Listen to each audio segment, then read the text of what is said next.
Hello students, अपने इस lecture में मैं आप लोगों से बात करने वाला हूं डिस्ट्रीब्यूशन ऑफ ऑब्जेक्ट्स। वो ऑब्जेक्ट्स डिस्टिंक्ट भी हो सकते हैं, वो ऑब्जेक्ट आइडेंटिकल भी हो सकते हैं कि भाई हम उनको कैसे डिस्ट्रीब्यूट करें, उनको डिस्ट्रीब्यूट करने में हम किस तरह के क्वेश्चंस बना सकते हैं। अब देखो यहाँ पे हमारे पास डिस्ट्रीब्यूशन ऑफ ऑब्जेक्ट्स में कि भाई किस किस तरह की, पहले स्टेटमेंट की बात करते हैं कि भाई किस किस तरीके के स्टेटमेंट आते हैं। तो पहला स्टेटमेंट है number of veg of distributing n distinct objects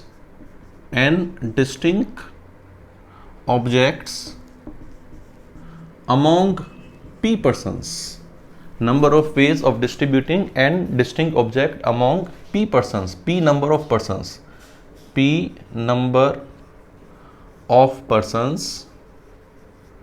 if there is no restriction,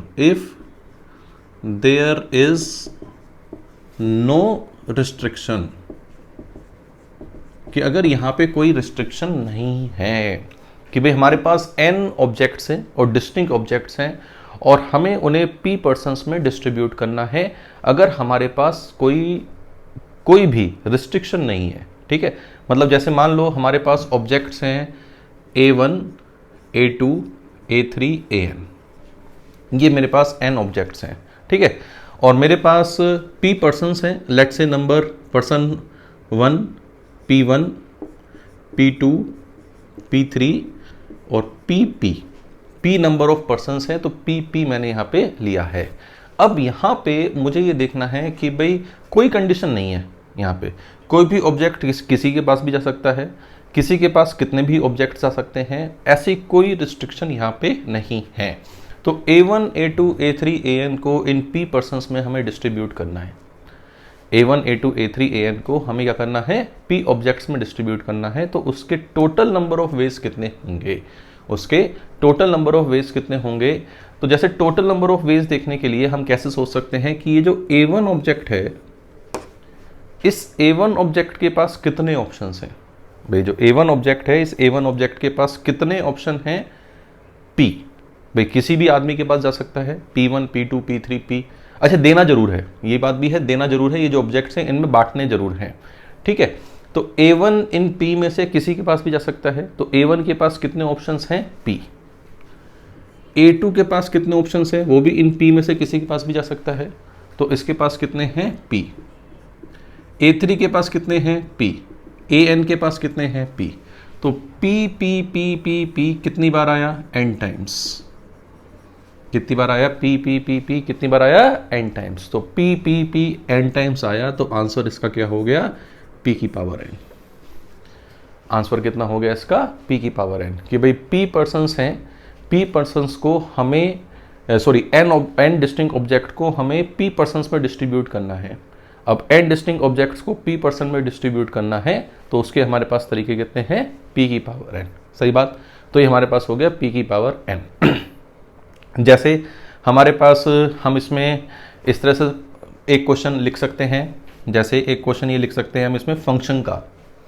एक क्वेश्चन क्या लिख सकते हैं, फंक्शन का इसमें बन सकता है, जैसे देयर इज सेट A, ये हमारे पास सेट A है, there is another set B, एक सेट अनदर सेट B है। ठीक है, अब सेट A में लेट से 6 एलिमेंट्स हैं, A1, A2, A3, A4, A5, A6, A1, A2, A3, A4, A5, A6, ये 6 एलिमेंट्स हैं। सेट B में let's say we have 3 elements, B1, B2, B3। ठीक, तो क्वेश्चन है हाउ मैनी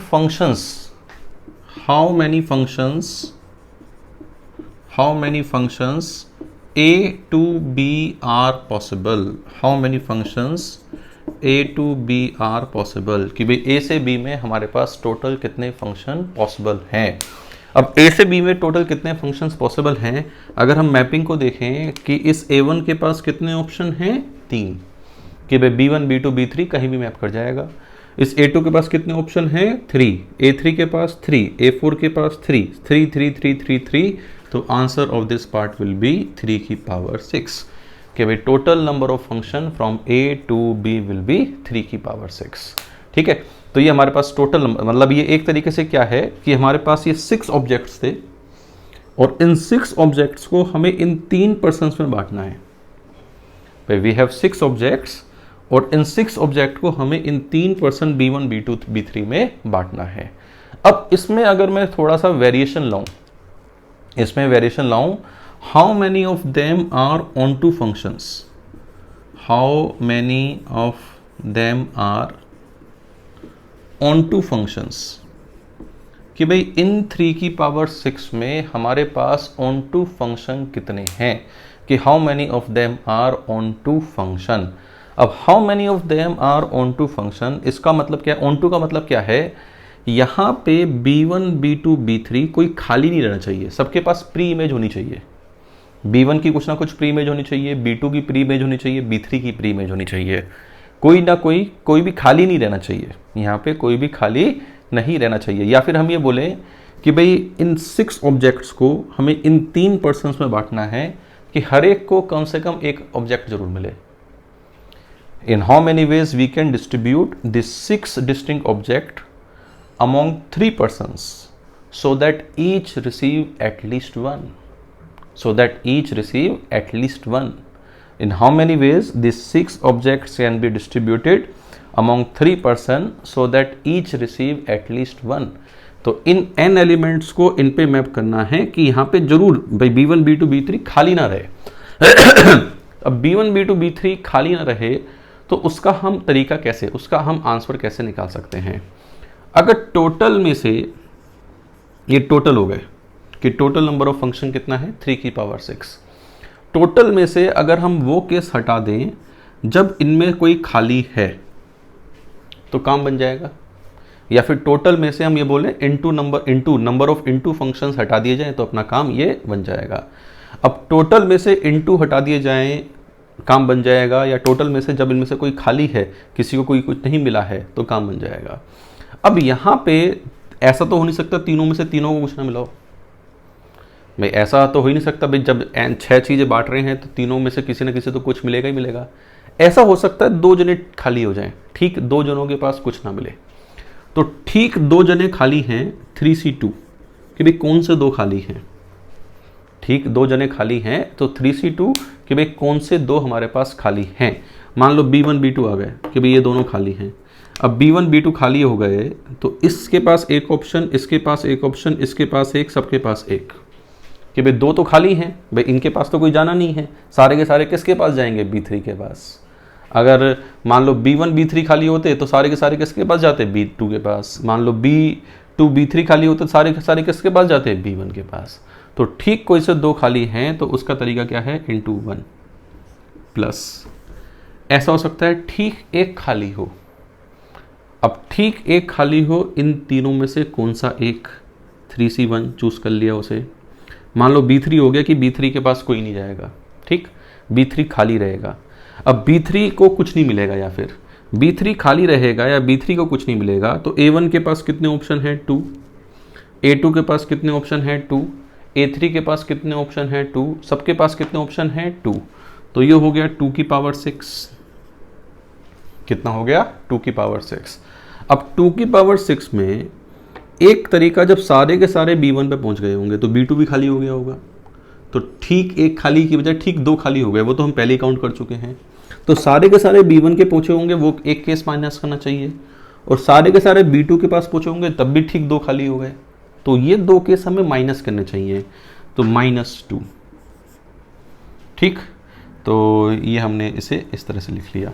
तो अब अगर हम इसको देखें तो इसका आंसर क्या होगा 3 की पावर 6 -3 इंटू 2 की power 6 plus 6।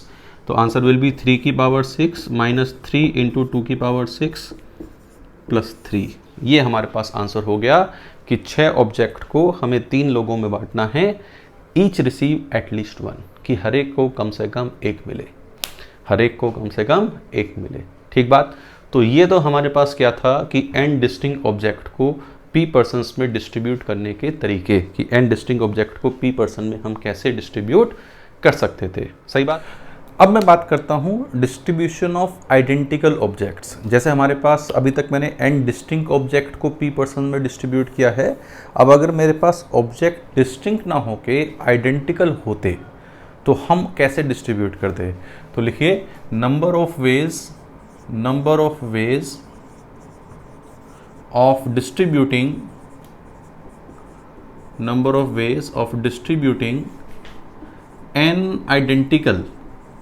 n identical objects among p persons, among p number of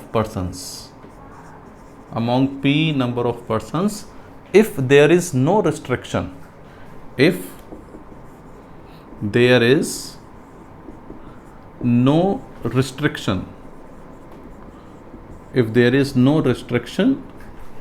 is given by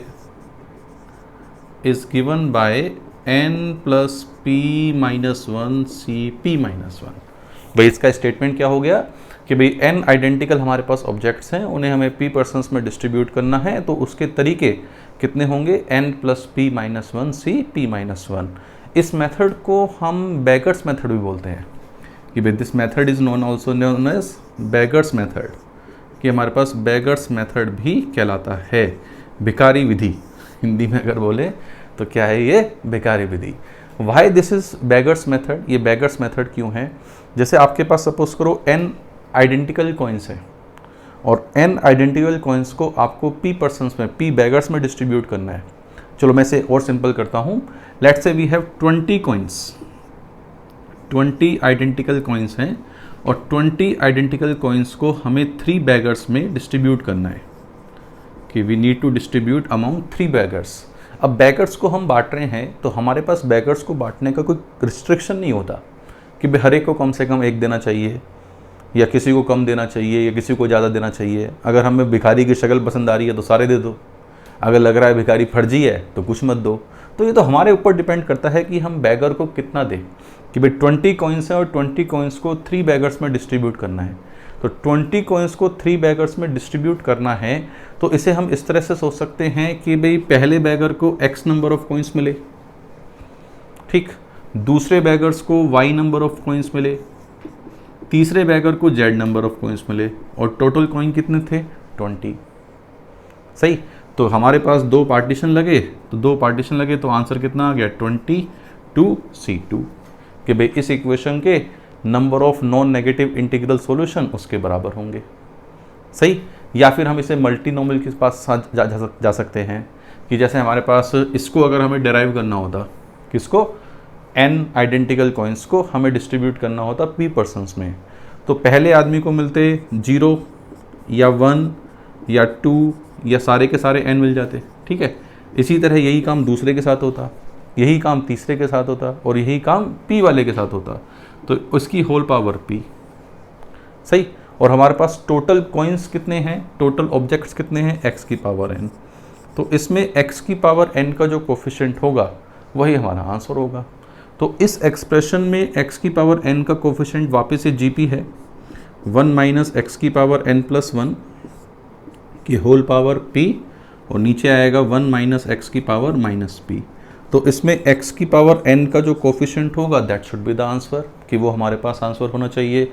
अब x की पावर n का कोफिशिएंट निकालने के लिए n प्लस 1 का तो कोई रोल नहीं है, तो ये तो हम इग्नोर कर देंगे। यहाँ पे क्या बचेगा? 1 की पावर p विच इज़ 1। तो इस वाले एक्सप्रेशन में 1 माइनस एक्स की पावर माइनस p में हमें क्या देखना है? x की पावर n का कोफिशिएंट। तो x की पावर n का कोफिशिएंट क्या होगा? n plus p minus 1 cn। कितना होगा? n plus p minus 1 cn, या फिर हम इसे बोल सकते हैं क्या? n plus p minus 1 c p minus 1। तो n आइडेंटिकल ऑब्जेक्ट्स को अगर हमें p पर्सन्स में डिस्ट्रीब्यूट करना है तो उसके तरीके कितने हैं? n plus p minus 1 c p minus 1, ये हमारे पास उसके तरीके हैं। इसको हम एक तरीके से और एक्सप्लेन करते हैं, that is fictitious partition method. Fictitious partition method, fictitious partition method। what is this fictitious partition method? कि भाई ये fictitious partition method आखिर हमारे पास क्या है?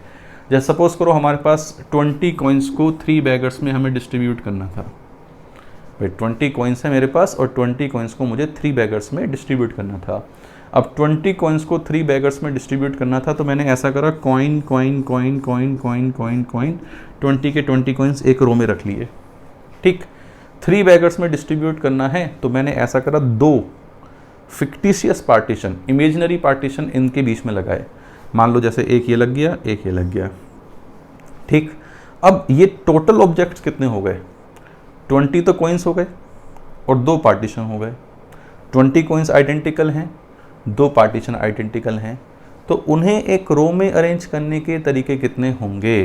टोटल ऑब्जेक्ट 22 हैं, 22 में 2 एक जैसे हैं और 20 एक जैसे हैं, तो उनको एक रो में अरेंज करने के तरीके कितने होंगे? 22 फैक्टोरियल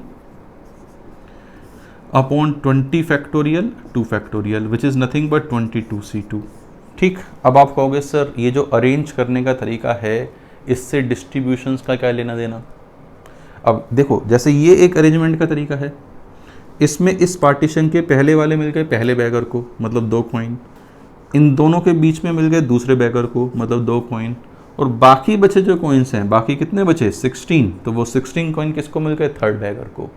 जैसे इसमें किया आएगा कि भाई पहला पार्टीशन सी सी सी, फिर सी सी सी सी सी सी सी रिमेनिंग सी। अब देखो इस अरेंजमेंट में इस पार्टीशन के पहले कोई कॉइन नहीं है, मतलब पहले बैगर को कितने मिले? 0 कॉइन। दूसरे बैगर को कितने मिले? इन दोनों के बीच में कितने हैं? 3 कॉइन, तो 3 कॉइन मिले, और बाकी बचे कितने? 17। तो मतलब हर एक इन ऑब्जेक्ट्स को रो में अरेंज करने का हर एक तरीका 20 कॉइन्स को बैगर में डिस्ट्रीब्यूट करने के बराबर है। तो number of ways how we can arrange this 20c and 2 partition is equal to number of ways of distributing 20 coins among 3 beggars, कि भाई 20 coins को 3 beggars में डिस्ट्रीब्यूट करने के तरीके के वो बराबर होगा। तो ये हमारे पास कौन सा मेथड है बच्चों? Beggars method. मैंने इसको आपको देखो कितने तरीके से एक्सप्लेन किया है, इस इंटीग्रल मेथड से भी एक्सप्लेन किया है, इसको आपको मल्टीनोमियल से भी एक्सप्लेन किया है, इसको आपको फिक्टिशियस पार्टीशन से भी मैंने आपको एक्सप्लेन किया है। सही बात। जैसे सपोज करो एक क्वेश्चन करते हैं, एक छोटा सा क्वेश्चन करते हैं, जैसे ये है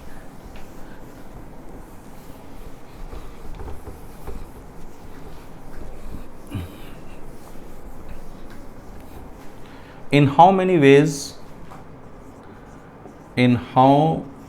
ways can 10 identical coins of 1 rupee, 6 identical coin of 2 rupee be distributed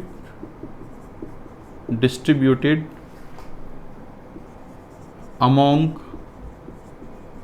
4 beggars, be distributed among 4 beggars, कि भाई 4 भिखारियों में हम कितने तरीके से बांट सकते हैं।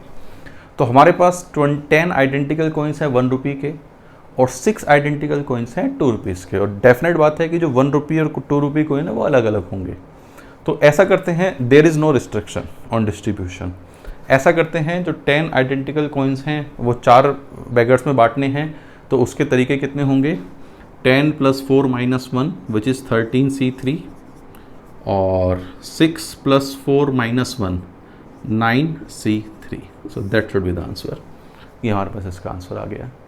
तो उम्मीद करता हूँ कि ये जो आइडेंटिकल ऑब्जेक्ट और डिस्टिंक्ट ऑब्जेक्ट्स को पर्सन्स में डिस्ट्रीब्यूट करने का आपको तरीका अच्छी तरह से समझ में आ गया होगा।